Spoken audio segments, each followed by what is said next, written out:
guys, this is Danette And Denise? from Perry Hill Farms. We're going to try something new today that we've never done. Nope. We are going to make mozzarella cheese from some fresh whole milk that April has given us. We've had abundance of milk. We've been milking her every day, getting about half a gallon to a gallon a day. Right. And so this could be a disaster. It I could don't be. think so. It could be successful. We found this recipe. Where did we find it, sister?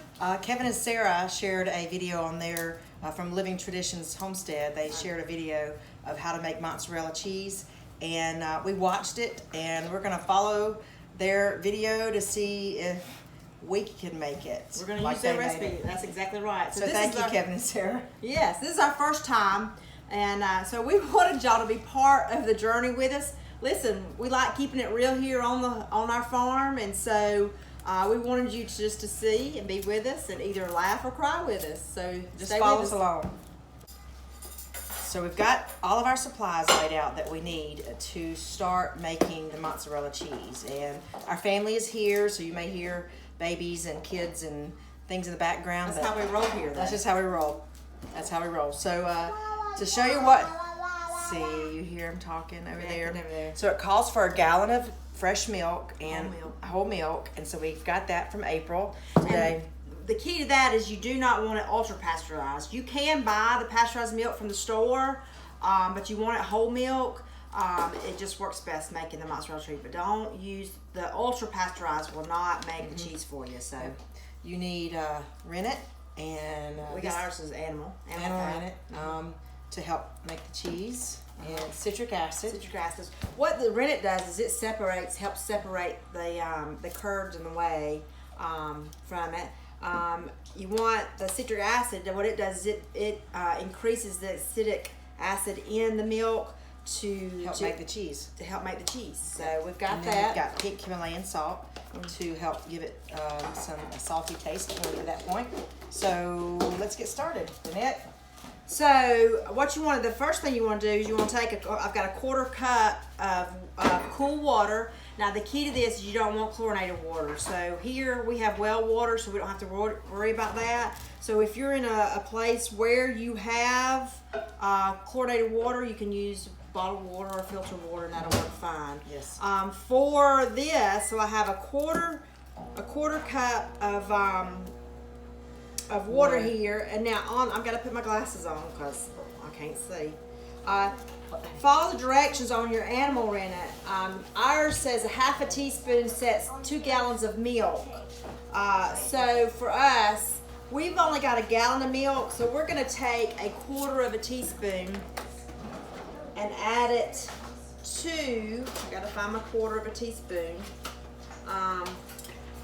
thing. It's here somewhere.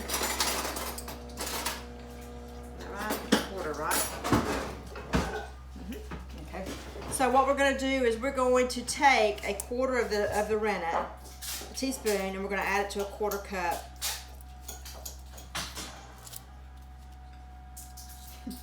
So we're going to add it to there, and we're going to let that sit right there for us, okay? All right. And then you're going to take a cup of cold water or cool water, whatever you want to do, and you're going to add your citric acid. And you're just going to kind of add this, and here you want a teaspoon. Want to dissolve in the water. Right. You want teaspoon and a half. Teaspoon and a half of your citric acid. So we're going to measure that out.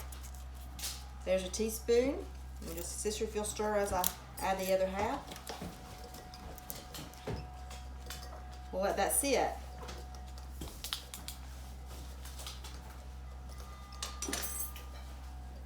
Okay. So we're just going to sit that to the side. And once this is dissolved here, It's almost there. yep. We'll get our pot here. We're going to add our milk now. All right, we're going to go ahead and add our, you can pour our milk in here. Actually, you want to put your citric acid in first, and then add your granule milk. So we're going to do pour our citric acid here in our pot. Oh, Levi's being creative. Yes, he is. Ready? Yep. I'm gonna go ahead and add our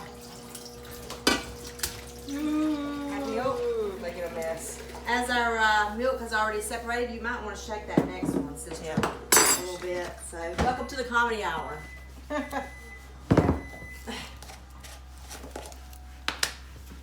I make a mess and Jeanette cleans. All right, there's our gallon of milk.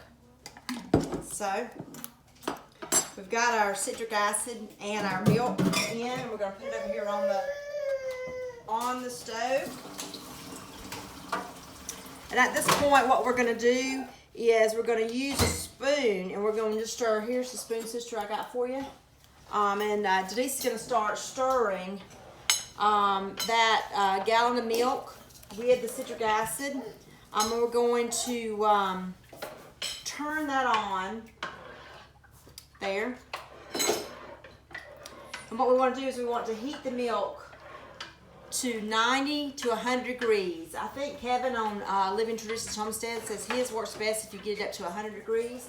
So we're going to turn on the eye there and get it heated. You want a pot that's big enough that's going to hold the amount of milk that you're going to have. So we're just going to gently stir that a little bit as that heats to up to 100 degrees.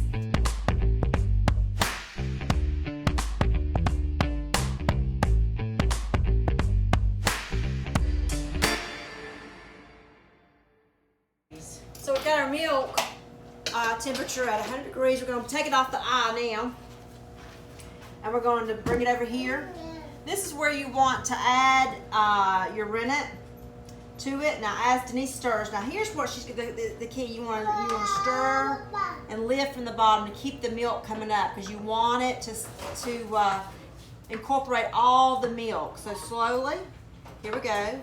Add our rennet. Here we go. Make or break time. And she's just going to stir it for about 30 seconds. And stirring it from the bottom up. I'm scared. I wonder what it's going to do. We fell in love with homemade mozzarella one time when, oh goodness, our kids were little. We went and visited a friend who had a homestead and she made soup and made a homemade block of mozzarella cheese. So we walk into her house and it's on the table just on a cutting board and I'm like, what's that? She says like, that's mozzarella cheese. Right. I was like, okay. The best stuff I ever put in my mouth. And so we've always wanted to try it. That's been, gosh, 10, 15 years ago. And here we are, first time trying to make it. So she has stirred it for about 30 seconds. So what we're going to do is we're going to cover it and let it sit. And hopefully this is where the magic is going to take place. It's going to sit here for about 10 minutes. So we're going to set our timer for 10 minutes. And when we come back, we'll show you what has happened. See you in a minute. Okay, we're back. It's been 10 minutes. Meanwhile, we got a pot of water going on the stove. We'll tell you what that's for. But let's see if our rennet did what it was supposed to do. Oh my goodness. So we're going to see. Yep. So come on in closer so you can see what I'm going to do. So now that the curd is separated, we're going to take it and we're going to cut little 1-inch squares. This is interesting, isn't it, sister? You think, how could this make delicious? Don't look as thick as his does. Mozzarella cheese. We're just gonna, well, the purpose of cutting it into small, little, like 1-inch squares or so is to make it easier to stir. And so what we're gonna do is we're gonna put it back on the eye over here. And we're going to turn this on medium heat. And we're just going to stir this. We want this to get back up. Look right here. Look at the cubes. We're going to stir it. We want the rest of the curd to separate. So we're going to stir this getting the bottom so it doesn't scorch, until it reaches a temperature of 105, which shouldn't be long because it just basically got room temperature. So we're just going to stir constantly here.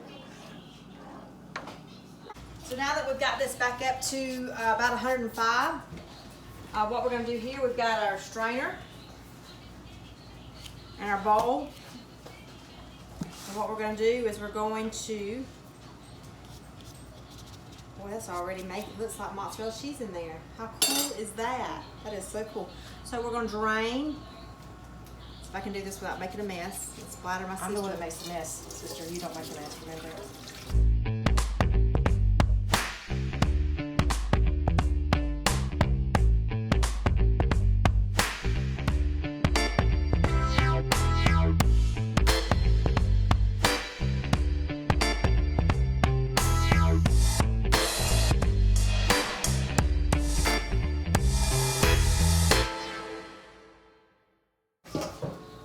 Then all we're going to do here now is just start trying to work some of the way out and let it drain down in our pan.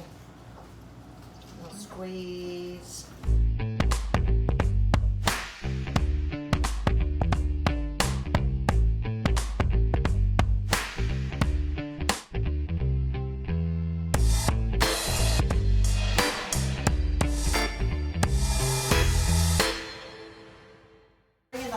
This water's been heated to 175, and what we're going to do is we're going to drop the mozzarella down into this hot water and let it get good and hot for about 30 seconds.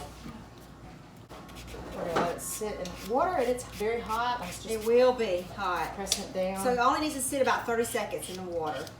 Okay, sister, you ready to take it out? Mm-hmm. And this is where you might want to have some gloves on. Ooh, use your hot. spoon and press. We're just going to continue to press. Said stretch it. Stretch it. The more you stretch it, the better your mozzarella will be. So each time, you just pull it apart. This time I think we'll add our salt. And what did it say? How much salt was it? A teaspoon and a half? Yeah. So I'll get ready. We'll sprinkle it over both. Ooh, that is so hot. Okay, so let's do this, sister. Now, you can add more. That's just a half a teaspoon or less, depending on your flavor of salt. We've never really used the Himalayan salt, so this will be a first for us. Yeah. I'm going to add some to mine. We're going to work it in. So you take your ball and you put it in an airtight container. You do want it in an airtight container to keep it fresh. And there you have it. It's a little crooked one. It's not very good.